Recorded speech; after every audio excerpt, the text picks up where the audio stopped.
जय हिंद दोस्तों, गुरु study channel में आपका स्वागत है। ये प्राचीन भारत की क्लास है। इस क्लास में हम पढ़ेंगे उत्तर वैदिक काल। पिछली क्लास में हमने यानी कि जो टॉपिक चल रहा है हमारा वैदिक कालीन इतिहास चल रहा है, इसका हमने एक टॉपिक ऋग्वैदिक काल पढ़ लिया था। इस क्लास में हम पढ़ेंगे उत्तर वैदिक काल। उत्तर वैदिक काल का जो समय पीरियड है वो 1000 ईसा पूर्व से 600 ईसा पूर्व तक माना जाता है।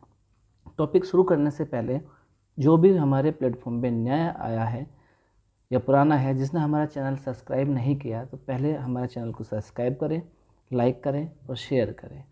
आपका जो लाइक कमेंट शेयर है ये हमें बहुत मोटिवेट करता है और हम प्रेरित होते हैं कि आपके लिए नई से नई अच्छे से अच्छी वीडियो बना सकें, ताकि आप जो प्रतियोगिता परीक्षाएँ की तैयारी कर रहे हैं उसमें सफल हो सकें। चलिए शुरू करते हैं। उत्तर वैदिक काल, इसका जो समय पीरियड है वो 1000 ईसा पूर्व से 600 ईसा पूर्व तक माना जाता है। चलिए आगे चलते हैं कि इस चरण की जानकारी के स्रोत, यानी उत्तर वैदिक का जो काल था, इसके जो स्रोत प्राप्त होते हैं, हमें स्रोत हैं सामवेद, यजुर्वेद और अथर्ववेद। इनसे हमें पता चलता है कि उत्तर वैदिक काल भी कोई रहा था। इसके अलावा अन्य स्रोत जो रहे हैं वो ब्राह्मण ग्रंथ, अरण्यक और उपनिषद रहे हैं। ब्राह्मण ग्रंथ वेदों पर विस्तृत या टिप्पणी स्पष्टीकरण को बताता है। अरण्यक वनों में लिखी गई पुस्तकें हैं, तत्व और मीमांसा पर आधारित हैं। ये उपनिषद दर्शन और अद्वैत पुस्तकें जिसमें आत्मा और ब्रह्मा आदि के बारे में विस्तृत ज्ञान का वर्णन किया गया है। अगला है टॉपिक भूगर्भिक विस्तार, यानी कि जो उत्तर वैदिक काल के लोग थे वे कहाँ कहाँ फैले हुए थे, किन किन क्षेत्रों में फैले हुए थे, इन पर बात करते हैं। आर्य लोग आमतौर पर गंगा की घाटी के प्रमुख हिस्सों से परिचित हुए, जहाँ वे धीरे धीरे बस गए। पश्चिमी घाट जो था उसको आर्यव्रत कहा जाता है, यानी कि पश्चिमी घाटी को क्या कहा जाता है, आर्यव्रत कहा जाता था। नेक्स्ट है अरब सागर और हिंद महासागर, कई हिमालय की चोटियाँ और विंध्य पर्वत परोक्ष रूप से का उल्लेख किया गया है। अब समाज की बात करते हैं कि उत्तर वैदिक काल में समाज की व्यवस्था कैसी थी। तो ये 4 वर्ण व्यवस्था प्रणाली पर पूर्ण विकास तथा कई प्रजातियों की उपस्थिति ने सामाजिक व्यवस्था को जटिल बना दिया था। इसमें क्या होता है, 4 वर्ण व्यवस्था प्रणाली का विकास हो गया था। अब 4 वर्ण व्यवस्था क्या थी, जिसमें थे ब्राह्मण, क्षत्रिय, वैश्य और शूद्र, ये 4 वर्ण व्यवस्था शुरू हो गई थी। यहाँ समाज में अस्पृश्यता, महिलाओं की स्थिति खराब हो गई थी। इस काल में आते आते महिलाओं की जो स्थिति थी वो क्या होता, दयनीय हो गई, बहुत ही खराब हो गई थी, क्योंकि उन्हें अब औपचारिक शिक्षा प्राप्त नहीं होती थी। जो उन्हें शिक्षा दी जाती थी वो अब उनकी बंद कर दी गई। नेक्स्ट है कि गोत्र वह स्थान था जहाँ मवेशी जनों के साथ रहते थे। बाद में जनों के लिए यह एक पहचान के रूप में विकसित हुए, यानी कि गोत्र क्या था, वहाँ वह स्थान था जहाँ मवेशी जनों के साथ रहते, यानी कि जो लोग रहते थे उनके साथ जानवर, पालतू जानवर जैसे भेड़, बकरी, गाय, इनको रखा जाता है, उनके साथ रहते, उनको क्या बोला जाता था, गोत्र बोला जाता था। बाद में जनों के लिए यह एक पहचान के रूप में बन गई। अब इन्हीं से उनकी पहचान होने लगी। नेक्स्ट है निषाद, चंडाल और साबर उल्लेखित अछूत थे। इन लोगों को अछूत, निषाद, चंडाल और साबर, इनको क्या माना, अछूत माना जाता था। अतिथि को गोघना या गोहन या गोहंता कहा जाता था और गोमांस परोसा जाता था। तो उत्तर वैदिक काल के अंदर गोमांस का सेवन किया जाता था, किसके लिए, अतिथि के लिए। और उसको जो है ना, गोमांस देना बड़ा एक धर्म का काम माना जाता था उस समय पर, कि बोला जाता है कि अगर कोई अतिथि आ रहा है उसको गोमांस परोसा जा रहा है तो उससे पहचान बनती थी कि ये बहुत धनाढ़ है, और उसकी खान पान में बहुत ही मतलब कि आवभगत अच्छे से की गई है। नियोग को भी एक नकारात्मक गतिविधि माना गया था। ऊपरी 3 वर्णों के पुरुष सदस्यों को द्विज या 2 बार जन्म लेने वाला कहा गया था। केवल ये उपनयन अर्थात पवित्र धागा धारण करने के अधिकारी थे। नेक्स्ट है गार्गी और मैत्रेयी जैसी महिलाएं ज्ञान के क्षेत्र में निपुण थी। गार्गी ने याज्ञवल्क्य को दार्शनिक वाद विवाद में पराजित किया था। ये एक महत्वपूर्ण प्रश्न बनता है कि गार्गी ने किसको दार्शनिक वाद विवाद में पराजित किया था। तो उसने किसको किया था? याज्ञवल्क्य को किया था। या याज्ञवल्क्य को किसने दार्शनिक वाद विवाद में पराजित किया? किसने किया था? गार्गी ने किया। ठीक है। नेक्स्ट है सती प्रथा और बाल विवाह अभी भी अनुपस्थित है। तो इस काल में भी यानी कि ऋग्वैदिक काल में भी अनुपस्थित थे, वहाँ बाल विवाह और सती प्रथा पर कोई जोर नहीं दिया जा रहा था। उत्तर वैदिक काल में भी ये अनुपस्थित थे। सती प्रथा और बाल विवाह पर कोई जो है इस तरह की कोई चर्चा नहीं थी या ना ही इस तरह के कोई प्रमाण मिले हैं, और ये जो है अनुपस्थित थी। गोत्र नामक संस्था और गोत्र व्यवस्था समाज में दिखाई पड़ने लगी। अब गोत्र यहाँ आ गया है। 4 पुरुषार्थ लक्ष्य के बारे में 4 आश्रम लक्ष्य थे, यानी कि 4 पुरुषार्थ दिए गए, यानी कि लक्ष्य के लिए 4 आश्रम बनाए गए। पहला ब्रह्मचार्य, गृहस्थ, वानप्रस्थ और संन्यास। ब्रह्मचार्य यानी कि ब्रह्मचार्य विद्यार्थी ज्ञान के लिए अर्थात धर्म के लिए, इनको ब्रह्मचार्य बोला जाता है कि जो ब्रह्मचार्य का होगा वो ज्ञान बांटेगा एक और जो है धर्म का पालन करेगा। गृहस्थ का मतलब है धन और संतान अर्थात अर्थ और काम के लिए थे। जो गृहस्थ जीवन जीते थे वो अपना धन कमाते थे, अपने परिवार को पालते थे और बच्चे को जो है प्रोत्साहन के काम अर्थ और काम इन दोनों से ही करते थे। इसको गृहस्थ यानी गृहस्थ में शादी विवाह करने के बाद बच्चे पैदा करना, उनको पालन पोषण करना, वह व्यक्ति गृहस्थ जीवन जीता था। लेकिन ब्रह्मचार्य क्या होगा? अब वो गृहस्थ जीवन नहीं जिएगा, गृहस्थ जीवन से बाहर निकल कर के वो ज्ञान देगा और धर्म का पालन करेगा। वानप्रस्थ में क्या? आध्यात्मिक ज्ञान के लिए वन गमन किया जाता था, और संन्यास मुक्त के लिए अर्थात मुक्ति मोक्ष की प्राप्ति के लिए भगवान की आराधना करता था, भगवान की आराधना करता था।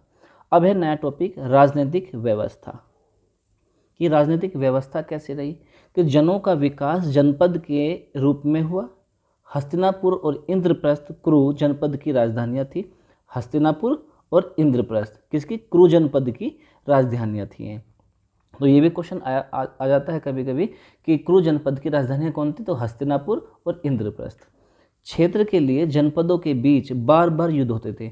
जो क्षेत्र थे उन पर अपना कब्जा जमाने के लिए, अपने राज्य का विस्तार करने के लिए क्या होता है? जनपदों के बीच में क्या क्या हुए? बार बार युद्ध होते रहते थे। इस काल में राजन का शासन अधिक स्पष्ट हो गया था। इस समय 12 रत्नी नामक सहायक कर्मकारी राजन के लिए कार्य करते थे। मुखिया वंशानुगत हो गया। अब जो मुखिया बना क्या हुआ? वंशानुगत हो गया। वंशानुगत है, अब खुद बना है, उसका फिर बेटा बनेगा, फिर उसका बेटा बनेगा, फिर उसका बेटा, इस तरह से चलता रहेगा। फिर भी कोई स्थायी सेना नहीं थी, किसी के भी पास में स्थायी सेना नहीं थी जिससे में अपने रक्षा कर सकें या कुछ भी एक तरह से अपने राज्य की अपनी एक सेना होती है स्थायी, इस तरह कोई स्थायी नहीं थी। राजन कई प्रकार के यज्ञ जैसे राजसूय यज्ञ राज्याभिषेक के समय किया जाता है। राजसूय जो यज्ञ होता था वो राज्याभिषेक, जब एक नए राजा का चयन होता था, उसे गद्दी पे बैठाया जाता था, उससे पहले राज्याभिषेक किया जाता था उसका, तो उसके समय जो यज्ञ होता था उसे बोलते थे राजसूय यज्ञ। ये होता था। अश्वमेध यज्ञ सभी दिशाओं का शासक यानी चक्रवर्ती बनने के लिए। अश्वमेध यज्ञ में क्या होता था कि घोड़ा छोड़ दिया जाता था, उस घोड़े पर चेतावनी दी जाती थी, और जहाँ जहाँ वो घोड़ा घूमता था जो वो क्षेत्र उस राजा का हो जाता था। इसलिए चक्रवर्ती बनने के लिए लालसा में ऐसा किया जाता। लेकिन कोई भी राजा अगर उस घोड़े को पकड़कर उस चुनौती को स्वीकार कर लेता था तो उसे युद्ध करना पड़ता था। तो उधर अश्वमेध यज्ञ। और वाजपेयी उम्र बढ़ने के साथ पुनः राजतिलक के लिए यज्ञ आयोजित किया करता था। नेक्स्ट है सभा और सभापति पर निर्भरता कम हुई। महिलाओं को इन सभाओं में सम्मिलित होने की अनुमति नहीं थी। जो सभा होती थी इनमें महिलाओं को अनुमति नहीं थी। विदत पूर्ण रूप से समाप्त हो गई। राष्ट्र शब्द का इस काल में प्रथम बार प्रयोग किया गया था। राष्ट्र जो राष्ट्र शब्द है इसका पहली बार प्रयोग किया गया उत्तर वैदिक काल में। राजन ने सम्राट, इकराट, सर्वभूमि, विराट जैसी उपाधि ग्रहण करना प्रारंभ कर दिया। अब तो राजा के लिए क्या कहेगा? सम्राट भी कहा जाने लगा, इकराट भी कहा जाने लगा, सर्वभूमि भी, विराट भी, ये सब उपाधियाँ राजा को मिलने लगी और इनसे वो संबोधित होने लगा। अब थी अर्थव्यवस्था। तो उत्तर वैदिक काल के लोगों की अर्थव्यवस्था कैसी रही, यहाँ बात करते हैं। लोह, श्याम अयस या कृष्ण अयस की खोज की गई और कृषि के लिए तथा जंगल साफ करने के लिए अग्नि का उपयोग बढ़ गया। अब क्या है, या तो पेड़ों को काटने लगे, है ना, कृषि के लिए, और या उनको जला दिया गया अग्नि के साथ। तो इस तरह अग्नि का उपयोग भी बढ़ गया और जंगल भी साफ होने लगे। कई फसलें की खेती ने खानाबदोश प्रकृति पर काफ़ी हद तक अंकुश लगाया, लेकिन पशुपालन जारी रहा। क्या है, पहले जो व्यक्ति था हड़प्पा सभ्यता में भी खानाबदोश था, ऋग्वेदिक काल में थोड़ा थोड़ा खानाबदोश था, लेकिन कृषि करना आरंभ कर दिया, यहाँ पर भी था। लेकिन अब धीरे धीरे क्या हुआ, खाना जो काफ़ी हद तक उस पर अंकुश लगा दिया, किस पे, खानाबदोश में, कि घूम घूम कर जो खाना मांगते थे या ढूंढते थे उसको बंद कर दिया गया, उस पर अंकुश लगाने लगा धीरे धीरे। लेकिन पशुपालन जारी रहा, यहाँ पर भी लोग भाग भेड़ बकरी गाय इनको जो है पालने लगे। गेहूँ, जौ, चावल, मूंग, उड़द और तिल की खेती की जाती थी। तो जब कृषि में जो ये ऋग्वैदिक काल के या उत्तर वैदिक काल के जो लोग थे, ये जब कृषि करते थे, कृषि में किस किस फसलों को उगाते थे, गेहूं को उगाया गया, जौ, चावल, मूंग, उड़द और तिल, इनकी खेती की गई। नेक्स्ट है अधिशेष उत्पाद के फलस्वरूप बलि और भाग 1/6, बलि और भाग यानी कि फसल का 1/6 भाग, 1/12 भाग राजा के कोष में प्रथागत रूप से जमा बहुत ही कम मात्रा में करवाना पड़ता था। ठीक है, यानी कि एक तो बलि दी गई और एक बलि के साथ साथ में बलि और भाग, यानी कि फसल का 1/6 भाग या 1/12 भाग राजा के कोष में एक जमा कराया जाता ताकि वो एक विपत्ति के समय पे काम आ सके। कोषाध्यक्ष को समग्राही या संग्रहित्री कहा जाता था। ये तो समग्राही या संग्रहित्री जो है कहा गया किसको, जो कोषाध्यक्ष, जो कोष का अध्यक्ष होगा उसको कहा गया। और भाग युद्ध कर वसूलने वाले का काम करते थे तथा वैश्य केवल कर देते थे, तथा वैश्य केवल करदाता थे।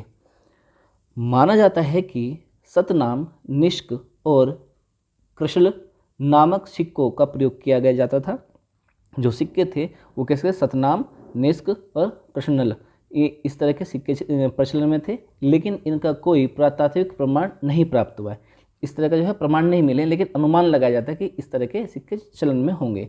धन उधार के संदर्भ में शतपथ ब्राह्मण एक सूदखोर को कुशीदीन बताता है। ये एक शतपथ ब्राह्मण है, एक वो है, उसमें बताया गया है कि जो सूदखोर यानी कि पैसे को ब्याज पर देता था उसको क्या कुशीदीन कहा गया है, में चर्चा की गई है। धातु गलाने का कारखाना, बढ़ई, बुनकर, चर्मकार, ज्वेलरी बनाने वाले, रंगाई और मिट्टी के बर्तन बनाना, ग्लास, हॉर्ड्स और चूड़ियाँ बनाने जैसे विभिन्न कला और शिल्प कला का उल्लेख मिलता है। तो उत्तर वैदिक काल में जो लोग थे, जो अपना काम व्यवसाय करते थे, उसमें धातु के गलाने के कारखाने थे, बढ़ई भी थे, जो लकड़ी के जो है चीज़ें बनाते, खाट, पीढ़ा, कुर्सी, टेबल, इस तरह से चीज़ें बनाते थे। बुनकर थे जो कपड़े बनाते थे। चर्मकार थे जो चमड़े से जो है जंगली जानवर या कोई जानवर मवेशी मर जाता था उसकी खाल उतार के उसके चमड़ा से जो है जूते बनाना और चीज़ें बनाना, जैसे ज्वेलरी बनाना, रंगाई और मिट्टी के बर्तन बनाना, ये सब जो है उद्योग थे, प्रचलन में थे और ये लोग वहाँ के व्यवसाय करते थे। तो समुद्री यात्राओं के उल्लेख से वाणिज्य और व्यापार का संकेत मिलता है।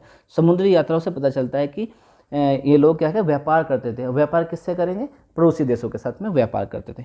मिट्टी के बर्तनों का प्रकार कैसे, चित्र दूसरे मृदभांड, यानी कि मिट्टी के मृदभांड का मिट्टी के बर्तन जो जिसमें चित्र चिपके हुए होते, बने होते थे, आकृति बनी हुई होती थी और रंगे होते थे, ये इस बर्तन बनाए जाते थे। अब इनके अगर धार्मिक दृष्टिकोण की बात करें कि धार्मिक दृष्टिकोण कैसा रहा होगा इनका, तो देखिए कि वरुण और इंद्र ऋग्वैदिक युग से सबसे महत्वपूर्ण देवता थे। कौन कौन ऋग्वैदिक युग से ही चलते आ रहे थे, वरुण और इंद्र, ये क्या थे, इनके महत्वपूर्ण देवता थे, जिन्होंने बाद के वैदिक चरण में अपनी प्रमुखता खो दी। प्रजापति या आदि पुरुष उत्तर वैदिक चरण में प्रमुख भगवान बन गए। एक तो प्रजापति और आदि पुरुष क्या बने, उत्तर वैदिक चरण में भगवान बन गए थे। अनुष्ठान बलि के लिए पुरोहित की आवश्यकता ने धार्मिक जीवन को जटिल बना दिया। अनुष्ठान ने और बलि के लिए पुरोहितों की आवश्यकता ने धार्मिक जीवन को जटिल बना दिया था। मूर्ति पूजा के कुछ उदाहरण पाए गए। जादू और टोना ने सामाजिक धार्मिक जीवन में प्रवेश कर। अब इस युग में क्या हुआ, जादू और टोना भी आ गए, जादू टोना करने लगे लोग बाग। तो उत्तर वैदिक चरण के अंत में उपनिषद के दार्शनिकों ने धार्मिक प्रथाओं को सरल बनाने के प्रयास किए। कुछ क्षत्रिय बाद के वैदिक चरण में जैसे जनक और विश्वामित्र ब्रह्म अर्थात ब्रह्मा को जानने में सफल रहे। अब इन्होंने किसको जाना, ब्रह्मा को जाना कि ब्रह्मा कौन है। धर्म का अर्थ था स्वयं के लिए, दूसरों के लिए कर्तव्यों का पालन करना। धर्म का क्या अर्थ था? स्वयं के लिए और दूसरे के जो कर्तव्य हैं उनको पालन करना धर्म कहलाता है। लेकिन रीत मौलिक कानून था। रीत मौलिक क्या था? एक कानून था जिससे सृष्टि ब्रह्मांड के कार्यों को नियंत्रित किया जाता था। ठीक है, अब बात करते हैं वैदिक देवता की। क्या क्या वैदिक देवता है, उनका स्वरूप क्या रही, उनकी विशेषता क्या रही, इस पर हम चर्चा करते हैं। तो देखिए, पहले देवता थे इंद्र। इनकी उपासना का स्वरूप क्या था? वर्षा और बादलों के देवता माना जाता है इंद्र को। और इनकी विशेषता है कि इंद्र के लिए 250 सूक्त हैं, जिसमें इंद्र को पुरंदर या किले के विध्वंसक के रूप में संबोधित किया गया है। उत्तर वैदिक काल में अपनी प्रमुखता खो दी थी। किन्होंने? इंद्र ने। दूसरे भगवान थे, देवता थे वायु। तो वायु के देवता, इसका उपासना का स्वरूप क्या था? वायु के देवता, हवा का देवता इन्हें माना जाता था। तो इनकी कोई विशेषता नहीं रही। तीसरे हैं अग्नि के देवता। यानी कि देवता कौन थे? अग्नि देवता। और इनका स्वरूप क्या था? अग्नि के देवता के रूप में इन्हें माना जाता था। शुद्धता और यज्ञ के लिए इनकी विशेषताएं रही है। नेक्स्ट है सूर्य, जीवन स्रोत के देवता माने गए। इनके सहायक के रूप में विष्णु, सावित्री यानी गायत्री, मित्र और पुष्ण, वनस्पति, पशुधन और विवाह थे। रुद्र है विनाश के देवता। रोगों से बचाव के लिए भी पूजा की जाती थी। उत्तर वैदिक काल में शिव के साथ समायोजन किया गया है। अदिति देवता की माता है। उषा प्रभात की देवी। वरुण जल और नैतिकता के देवता थे। सबसे शक्तिशाली लौकिक व्यवस्था नियमों को बनाए रखना। उत्तर वैदिक काल की प्रमुखता खो दी थी इन्होंने भी, वरुण ने भी। नेक्स्ट है विष्णु, सूर्य का एक पहलू, सबसे कम सूक्त, मात्र 5 सूक्त और 3 पाद प्रक्षेप थे। मारुत पवन के देवता रहे हैं। पृथ्वी उर्वरकता की देवी। अर्णायनी वन की देवी। प्रजन्य वर्षा के देवता। प्रजापति आदि पुरुष। परमपिता परमात्मा, या उत्तर वैदिक में सबसे प्रमुख रहे हैं उत्तर वैदिक काल के। और पुष्ण शूद्रों के देवता, मवेशियों की देखभाल के लिए जाने जाते थे। अब आती है वैदिक ग्रंथ क्या रहे हैं। वैदिक ग्रंथों के मोटे तौर पर 2 भागों में वर्गीकृत किया गया, जिनका नाम श्रुति और स्मृति है। श्रुति क्या है? श्रुति वे ग्रंथ हैं जो सुने जाते हैं या ध्यान के माध्यम से ऋषियों द्वारा ईश्वर के रहस्योद्घाटन से संबंधित है। ये 4 वेद हैं और संहिता श्रुति में शामिल है। 4 वेद, यजुर्वेद, ऋग्वेद, यजुर्वेद, सामवेद, अथर्ववेद, और संहिता श्रुति में शामिल हुए। स्मृति है, स्मृति वे हैं जो सामान्य मनुष्यों द्वारा याद किए जाते थे। जैसे वेदों में ब्राह्मण, अरण्यों और उपनिषदों, 6 वेदांग, 4 उपवेद पर विस्तार टिप्पणी व्याख्या स्मृति बनाते हैं।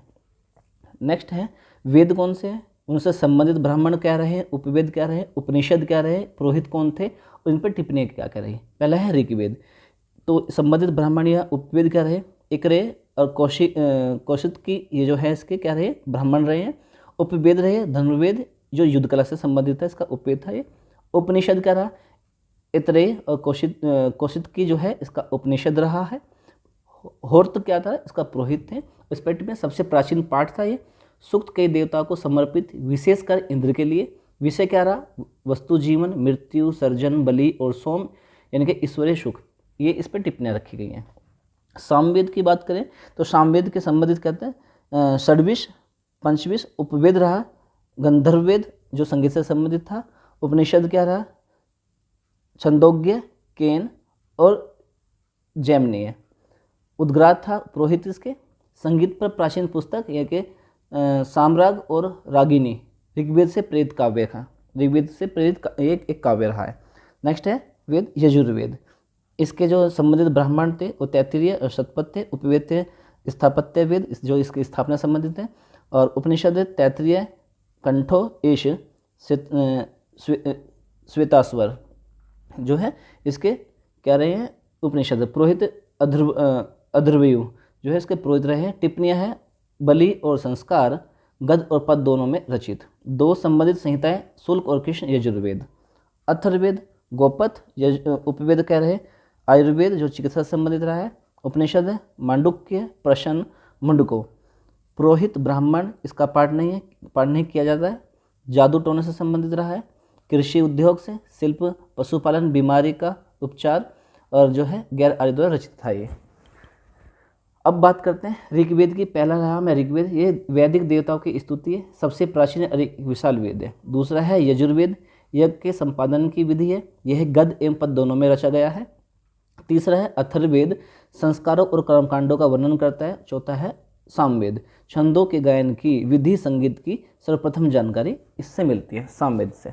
अब है नेक्स्ट है आपका प्रमुख दर्शन क्या रहे हैं भैया, तो सांख्य की वो है मूल तत्व 25, जिसमें प्रथम तत्व प्रकृति है, सतरज और तम के सिद्धांत को अपनाया गया है, कपिल मुनि द्वारा प्रतिपादित है ये। दूसरा है योग, आत्मा का परमात्मा से मिलन, पतंजलि द्वारा प्रतिपादित है। वैशेषिक जो है परमाणु सिद्धांत की चर्चा करता है, कणाद द्वारा ये प्रतिपादित किया गया। नेक्स्ट है न्याय, तर्क का दर्शन है, गौतम ऋषि द्वारा प्रतिपादित किया गया। पूर्व मीमांसा अनुष्ठान की है, जैमिनी द्वारा प्रतिपादित किया गया है। उत्तर मीमांसा केवल ब्रह्मा को सत्य मानता है, बादरायण द्वारा प्रतिपादित है ये। नेक्स्ट है नास्तिक दर्शन में क्या रहे, महात्मा बुद्ध का बौद्ध धर्म, महावीर स्वामी का जैन धर्म, चावार्क या लोकायत दर्शन, यह वास्तव में बृहस्पति द्वारा प्रतिपादित किया गया था, जबकि चावार्क द्वारा व्यवस्थित किया गया था। अब है वेदांग, कि वेदों को ठीक से समझने के लिए वेदांगों को जानना आवश्यक है, जो वेदों के पूरक हैं। इनकी संख्या कितनी थी, 6 थी। कौन कौन सी, शिक्षा जिसमें शब्दों का उच्चारण किया गया, निरुक्त शब्दों की उत्पत्ति की गई है, छंद संस्कृत के छंदों में प्रयुक्त श्लोक हैं, ज्योतिष खगोल विज्ञान की समझ, व्याकरण संस्कृत व्याकरण है, कल्प अनुष्ठानों का ज्ञान, इनके धर्मसूत्र। उपनिषद है, उपनिषद गुरु के निकट बैठकर प्राप्त किए गए ज्ञान को इंगित करते हैं, इसे वेदांत के रूप में भी जाना जाता है। वे मानव जीवन और मोक्ष के मार्ग के सत्य होने को प्रतिस्थापित करते हैं। 200 से अधिक उपनिषदों का एक संग्रह ज्ञात है, लेकिन इसमें से 108 मुक्ताकाश कहलाते हैं। मुंडक उपनिषद इसमें सबसे प्रसिद्ध है, जिसमें सत्यमेव जयते वर्णित किया गया, यानी कि भारत में जो अशोक के स्तंभ में नीचे लिखा रहता है सत्यमेव जयते, वो कहाँ सत्यमेव जयते जो कहाँ से लिया, मुंडक उपनिषद या मुंडको उपनिषद से लिया गया है और सबसे प्रसिद्ध रहा है।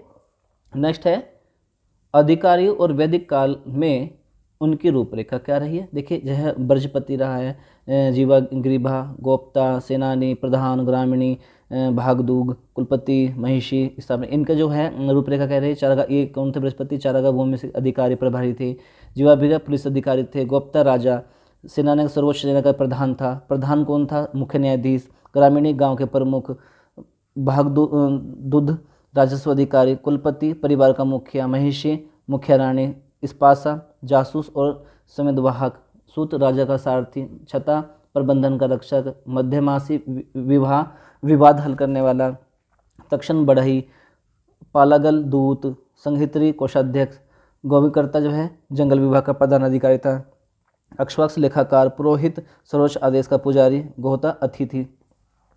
नेक्स्ट है पुरातन साहित्य। पौराणिक साहित्य बहुत विशाल है, जिसमें 18 मुख्य प्राण, 18 सहायक प्राण हैं। विष्णु प्राण में 4 युगों का वर्णन है, सतयुग, त्रेता किसमें है, विष्णु प्राण में 4 युग के हैं, सतयुग, त्रेता, द्वापर और कलयुग। सर्ग ब्राह्मण का विकास, प्रतिसर्ग ब्राह्मण का समावेश, मनवंतर समय की पुनरावृत्ति की प्रकृति, वंश राजाओं और ऋषियों की सूची और वंशानुचरित चरित्र आधारित कहानियाँ मिलकर 5 मौलिक स्तंभ बनाते हैं, जो पुराने ग्रंथ का इतिहास का वर्णन करते हैं। 18 मुख्य पुराण इस प्रकार है, जो हमारे 18 पुराण हैं वो जो है किस प्रकार है, चलिए देखते हैं। 18 पुराण, पहला है विष्णु पुराण, गरुड़ पुराण, मत्स्य पुराण, शिव पुराण, ब्राह्मण पुराण, भविष्य पुराण, नारद पुराण, बारह पुराण, कर्म पुराण, स्कंद पुराण, ब्रह्मवृत पुराण, वामन पुराण, पद्म पुराण, भागवत पुराण, लिंग पुराण, अग्नि पुराण, मार्कंडेय पुराण और ब्रह्मा पुराण, ये 18 जो है पुराण रहे हैं। अब आती है बात महाकाव्य की। महर्षि वाल्मीकि के रामायण की शुरुआत लगभग 5 ईसा पूर्व से, इनके 6000 श्लोकों से हुई थी। 5 ईसा पूर्व से 6000 श्लोकों से हुई थी, जो अंत में 24,000 श्लोक के साथ समाप्त हो गई, जिनकी रचना अलग अलग समय में हुई थी। रामायण का तमिल भाषा में पहली बार अनुवाद चोल शासक कुलोत्तुंग तृतीय के समय कवि कम्मन ने किया था। इसे रामायण या राम अवतारम नाम से जाना जाता है। रामायण का बांग्ला भाषा में अनुवाद सबसे पहले कृत्तिवास ने किया। ईस्वी रामास्वामी नायर उर्फ पेरियार ने तमिल भाषा में सच्ची रामायण की रचना की। महर्षि व्यास की महाभारत 70 ईस्वी पूर्व से 4 ईस्वी के बीच लिखा गया था, जिसके प्रारंभ में 8800 श्लोक थे। तब इसे जय संहिता कहा जाता था, जिसका अर्थ था विजय स्तंभ संबंधी संग्रह ग्रंथ। बाद में श्लोकों की संख्या बढ़कर 2400 हो गई, 24,000 है यहाँ पर, 24,000 हो गई। तत्पश्चात इसे भरत कहा जाने लगा, क्योंकि इसमें प्राचीनतम वैदिक जन भरत के वंशजों की कथा है। शुरुआत में 8800 थे, बाद में 24,000 हो गए, ठीक है। अंततः इसमें 1 लाख श्लोक हो गए और तदनुसार यह सतशास्त्री संहिता या महाभारत कहलाने लगा। यह विश्व का सबसे बड़ा महाकाव्य है। नेक्स्ट है, महाभारत की कुल 18 पर्व हैं। महाभारत में कुल कितने 18 पर्व हैं। इसमें भीष्म पर्व 6वें पर्व का भाग गीता है। गीता में सर्वप्रथम अवतारवाद का उल्लेख मिलता है। महाभारत का तमिल में सर्वप्रथम अनुवाद पेरुंदेव नार ने किया था, जो भारतम नाम से जाना जाता है। मौर्य गुप्त काल के दौरान नैतिक निर्देशों के भाग जोड़े गए थे। इन ग्रंथों की धार्मिक प्रकृति, निश्चित तिथियों और क्रम कालों की अनुपस्थिति तथा अतिशयोक्तिपूर्ण कथन इसे इतिहास लेखन में उपयोग करने से रोकती है। इसे चतुर्विंशति सहस्री संहिता भी कहा जाता है। अब है महाभारत। विश्व का सबसे बड़ा महाकाव्य है। भाषा मूलतः संस्कृत थी। कुल पर्व 18 थे। इसमें भीष्म पर्व का भाग गीता है, जिसमें कर्म, भक्ति, ज्ञान का संगम है। सबसे बड़ा शांति पर्व है। महाभारत का तमिल में सबसे पहले अनुवाद पेरुंदेवनार ने किया था। महाभारत का बांग्ला में सबसे पहले अनुवाद अलाउद्दीन नुसरत शाह के समय हुआ। महाभारत का फारसी में अनुवाद रजमनामा के नाम से अब्दुल कादिर बदायूनी ने किया था। आशा करता हूँ आपको ये वीडियो पसंद आई होगी। कृपया लाइक करें, शेयर करें और सब्सक्राइब करना ना भूलें। आपका सपोर्ट ही हमें मोटिवेट करेगा, और आपने जब सब्सक्राइब करोगे, लाइक करोगे, तो हम ज़्यादा से ज़्यादा वीडियो बनाने की कोशिश करेंगे। आप प्लीज़ हमें सपोर्ट करें, ताकि हम आपके लिए अच्छी से अच्छी वीडियो बना सकें। धन्यवाद। जय हिंद, जय भारत। मिलते हैं एक नई वीडियो के साथ।